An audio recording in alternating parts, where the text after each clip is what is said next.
We are joined by members of the 48 Hendrick Motorsports team. We have Jeff Andrews, Blake Harris, and Josh Berry. We'll go ahead and I'll open it up, Jeff, for you to say a few words if you have. Kick it Yeah, off. sure. I'll start. I don't think these are on. Can you hear me? So first, good morning, and yeah, obviously, you know by now that Alex had an accident in his sprint car this week. I can speak in facts, just about what we know. Obviously, can't get too deep into the medical aspect of it, but he has a fractured vertebrae, and the timeline that he's been given is somewhere in the 3 to 4 week range before he'll be ready to return. That's really all we know right now. We talked to him yesterday, several of us have, and he's home resting. Some pain kind of comes and goes for him, but overall he's in good spirits, and we look forward to getting him back as soon as he's ready. Thanks, Jeff. We'll go ahead and open it up for questions. If you have one, please raise your hand, and we will bring a mic over to you. We'll start with Marty, and then come down here to Claire and Bob. Marty Sakala, Rock Sports Net Race. Marty Sakala, Rock Sports Net Race Pro Weekly. Jeff, obviously the second time you've had a driver injured this season. This time though through a sprint car race. I know you said at Vegas that drivers need to live their lives, but is this the moment where the team needs to take a deeper look at what drivers can and can't do? Well, I think from that aspect, we always discuss with them and have conversations, and there's a process that we have in place when they do want to run racing events outside of the Cup Series. That's still in place. That was in place. For this race, we were very aware of Alex's schedule through the season for his sprint car. We look at, Chase and Alex's situation as two different situations. I mean, this is the first extracurricular racing accident that we've had that's taken one of our drivers out here for 3 weeks. Chase's situation was a snowboarding kind of a recreational accident. So we're always looking at it. I think our message is be careful. It's difficult because that's something Alex has a passion for, something that he worked very hard to be better at, and we feel like it helped him over here in the Cup Series this year. It's obviously he's having the best year of his career in the Cup Series. This is a temporary setback, and we look for him to come back strong. But we're always evaluating. We're always knowledgeable in conversations with our drivers about what they're doing and where they're racing outside the Cup Series. And so, yeah, obviously it's a topic of conversation for us. We've had discussions with our guys about it since Alex's accident, and we'll continue to have those talks. And as a group, we'll make the best decisions. Josh, and then for you, your second opportunity to step up to the big leagues. Just how are you feeling right now, especially coming into Dover this weekend? Yeah, I mean, obviously I hate the circumstances once again, and Alex has been a friend to me, and you want to try that? Yeah, try it. Go ahead. Yeah. Test. Did it work out? Yeah. Great. Yeah,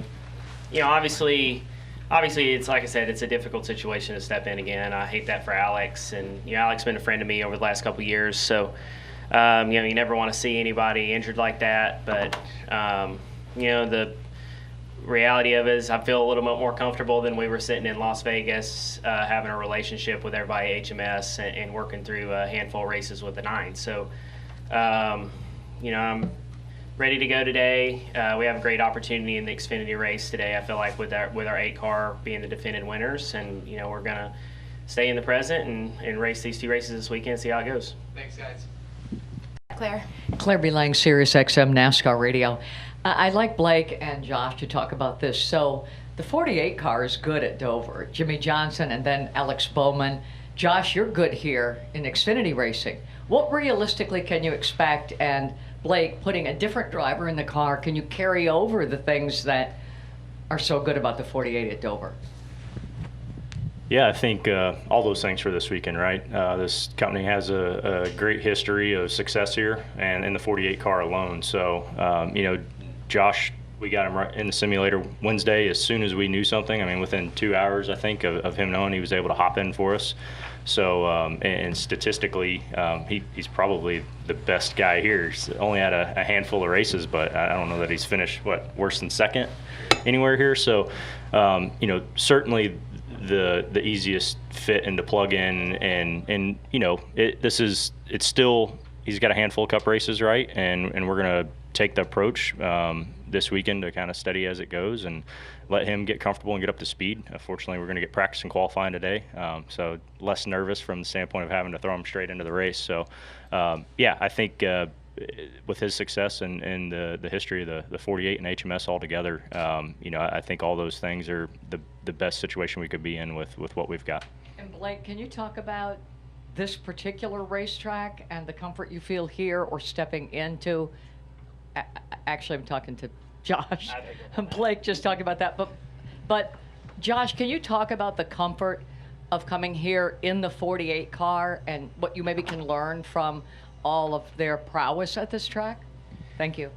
Yeah, I think, I can't really decipher exactly why Dover has fit me pretty well. I remember how nervous I was coming here in 2021 for the first time in the Xfinity Series, no practice or anything. So, it's been a good track for me. Obviously, Hendrick Motorsports has been, super strong this year, and they build great cars each and every week. So, for me, it's just going to be about getting comfortable. Kind of like Blake said, just taking it one step at a time. And, we get practice and qualifying, which, will be different. I think I only practiced twice in the 9 out of the 5 races. So that'll be nice to kind of get that under our belt, and hopefully that'll accelerate the process of kind of adapting to the next gen at Dover. But, I'm confident in Blake. He's a racer like myself, and those guys have been off to a great start to the year. So I'm sure we can, just have a solid day tomorrow, limit our mistakes, and, see where we end up. So we're going to go to Bob and then to Mark. Bob Chris, Fox Sports. Jeff, no secret in the garage that their Cup team's talking to Josh for next year, and some aren't Chevrolet teams. So is there any thought of not using Josh because he might be going to another manufacturer next year? I don't have any knowledge or anything of that, Bob, but there was never a question in our mind of who the right person to put in the 48 was while Alex is out. And do you have any insight into anything that you guys have learned yet on the 5 car from their accident last week? What happened to it? And is there anything you feel like NASCAR can do short term, or that you're doing short term from what you saw in the 5 car after the accident last week? Yes, so what I can tell you is that, a group of us were over there very early on Monday morning. That group included Kyle. He wanted to see the car and sit in the car, and we went through kind of an initial evaluation and just really talking with NASCAR and discussing it and looking at it through the day. And the days that followed that, the car went through somewhat of a disassembly process, so more of it could be evaluated and looked at. Obviously, you've seen the pictures. There's quite a bit of damage to the door bar area, specifically on the right-hand side, that's moved significantly to the left in the vehicle. From this point, it's just going to be the industry, I think, working together, Bob, to really understand and figure out what we need to do to prevent things like that from happening. There certainly are things, there needs to be some short-term discussions and some long-term discussions as well. But NASCAR is very involved, very concerned, had us over there multiple times, and I'm sure there'll be a lot more discussions in the coming weeks and months on what we do to prevent that going forward. Did you do any changes for this week? There's no changes. We're going to go to Mark, then to Zach, then right here in the middle. Mark Garrow, PRN. Josh, how do you look back at the last 3-4 years of your career? You're a guy that's short track racing.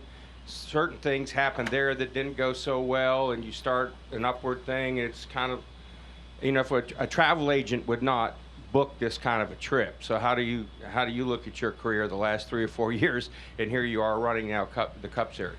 Yeah, I remember it being a lot better than you did, I feel like. I would, do that journey all over again if I had the opportunity. It was just a lot of fun racing short tracks all over North Carolina and Virginia. So, I just, been very fortunate to have some great opportunities over the last couple of years, and in a way make the most of those opportunities that's got me here today. So, for me, it's just, really thankful for everybody that's had a part in getting me here, but, looking forward to this weekend and seeing what we can do in these 2 races.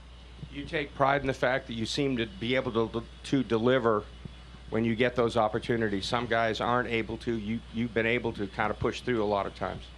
Yeah, I think so. You obviously look at the opportunity in the 8 a couple years ago was, really what made my career, and winning Martinsville and running well at places like here. Darlington is kind of what set me up for a full-time full-time year. I think I ultimately still have one full season in NASCAR and the top 3 series, so I still have a lot to learn and work through. But I feel like I'm proving myself that I can do this, and I'm just ready for this weekend, and we're going to keep pushing forward after that. We'll go to Zach. Zach Sterniolo, NASCAR.com. One for Josh and one for Blake. Josh, I'll start with you. Dover, you made your Cup Series debut here a couple of years ago as well. I know you talked about how good you've been here, but what's made Dover special to you over these past few years? In your short National Series career. I'm not sure I understand your question exactly. Does this place hold any more significance to you because you've made your Cup debut here and get another opportunity here in the Cup Series? Oh, yeah. I mean, like I said earlier, I mean, Dover's been a good track for me for whatever reason. I don't really know why. I think it's a combination of Junior Motorsports being really strong there, and Hendrick Motorsports will be really strong here this weekend. I think having great cars makes it a lot easier, but I don't know. I just seem to fit the place and fit my style. And making my Cup debut here a couple years ago with Spire, I know it wasn't the dreamy ending that everybody wanted, but it was a great opportunity. Same deal, last second, thrown in the car kind of deal. But Dover's always going to be special. I got a monster sitting in my living room that I look at every day, so that's always going to be pretty cool no matter what. And then for you, Blake, curious what Alex's absence means to this 48 team right now. Obviously, you guys have had a really great start, leading the series in average finish. With him not being behind the wheel for these next 3 weeks at least, what kind of an impact does that have on this 48 team? Yeah, I think this year so far we've done a good job of just reacting with whatever's been thrown at us, and this will just be another thing that we look back on and we'll react accordingly. We've got full support of Alex. We want him to get well. As soon as he's healthy and ready to come back, we'll plug him back in and we'll keep digging. I don't, from the standpoint of all those things and the momentum that we've had, I don't look at that as being any different than what we've had, right? We show up every week with the plan to win races. We're going to have to win races to get in the playoffs.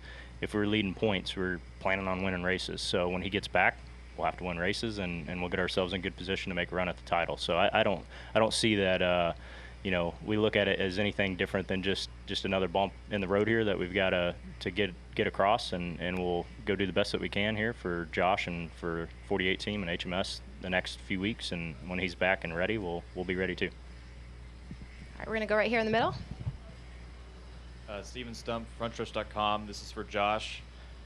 Obviously, this is not your first time in the Cup car this year, but it will be your first time with the 48 team. Obviously, I imagine there'll be some differences between the 9 and the 48. Do you feel that all the extra races will come in handy, or is it going to be kind of a bit of that learning experience over again, adjusting to a new team? No, I mean, I definitely feel a lot, feel like in a lot better place going into this, having some experience in the next gen, and obviously having a relationship with everybody at HMS from my opportunity in the 9. So, the way I look at it is, ultimately, this is Alex's race team, and my job in this situation is to just try to keep these guys going and prepared and happy and just ready to rock and roll whenever Alex gets back. I mean, I think, that was the mentality we took with the 9, and obviously, they come back and hit the ground running, and that's, to me, I think that shows a little bit of me in that moment of keeping the morale and everything up high, because obviously these guys are off to a great start to the season. They're going to be championship contenders throughout the year. My job is not to come in here and win every race. My job is to adapt and do the best I can and just keep everything pulling in the right direction. So, I feel like we were able to do that with the 9, had some good results along the way, and hopefully we can do that again in the 48. All right, thank you. Awesome. We're going to stay in the middle right behind you. Nathan Song with the podium finish. Josh, obviously, knowing what you did in the 9 car a few weeks ago, those 5 races that you did with the 9 team, how do your own personal goals and expectations change now that you have another opportunity here with this organization? I think it's hard to have too high of expectations when you come, when you step in this, right?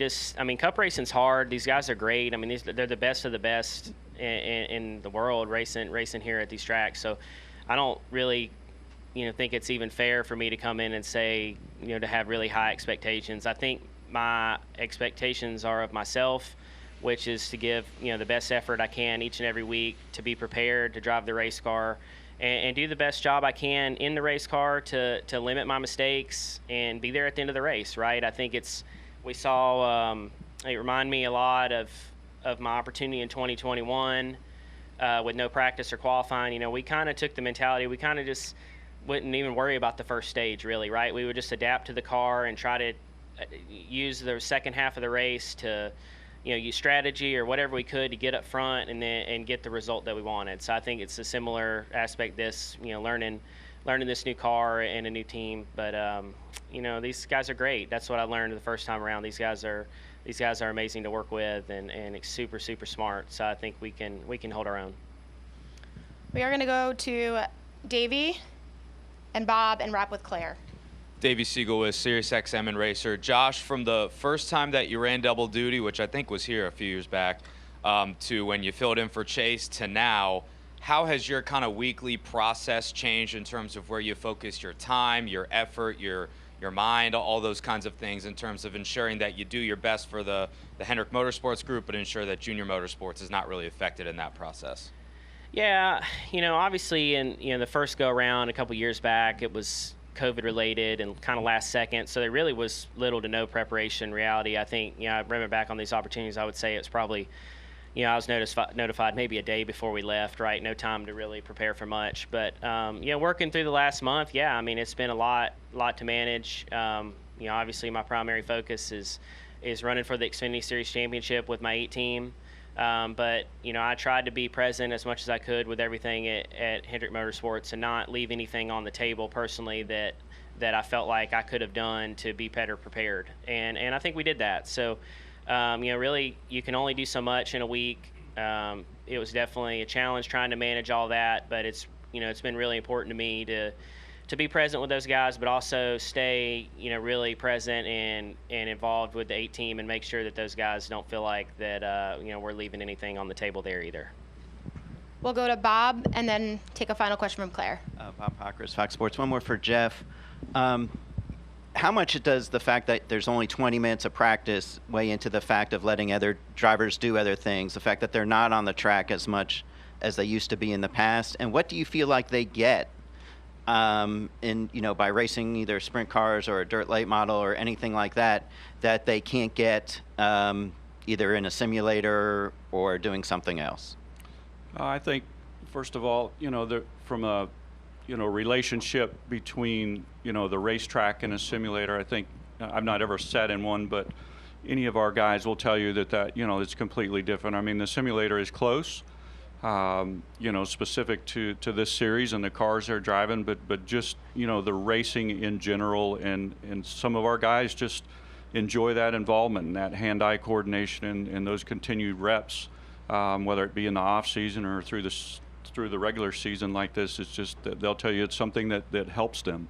From our perspective, I think, we have to evaluate, we have to look at it, we have to understand what's the right balance. We certainly don't want them to tell them no to something that we feel like would help them here on Sunday. So, as a company, we'll just continue to look at it, continue to talk to our guys, make sure that we're making the right decisions together and that they're in the right race cars, good race cars, safe race cars. And, from there, as I said before, our primary focus right now is on Alex. We miss him here this weekend. We want him to get well and get back here soon. And we're very fortunate to have someone like Josh, someone of his caliber, to be here to fill in. Go ahead, Claire. Claire B. Lang, SiriusXM NASCAR Radio. Clarification on something you said earlier, Jeff. You said we talked to our guys. While Rick hasn't said you can't do these other forms of racing, and maybe you guys will take a look at it, did you talk to the drivers? Did you say, hey, make sure that if you're racing something, your safety is... Was there a conversation like that, or anything that kind of clarified how you all feel?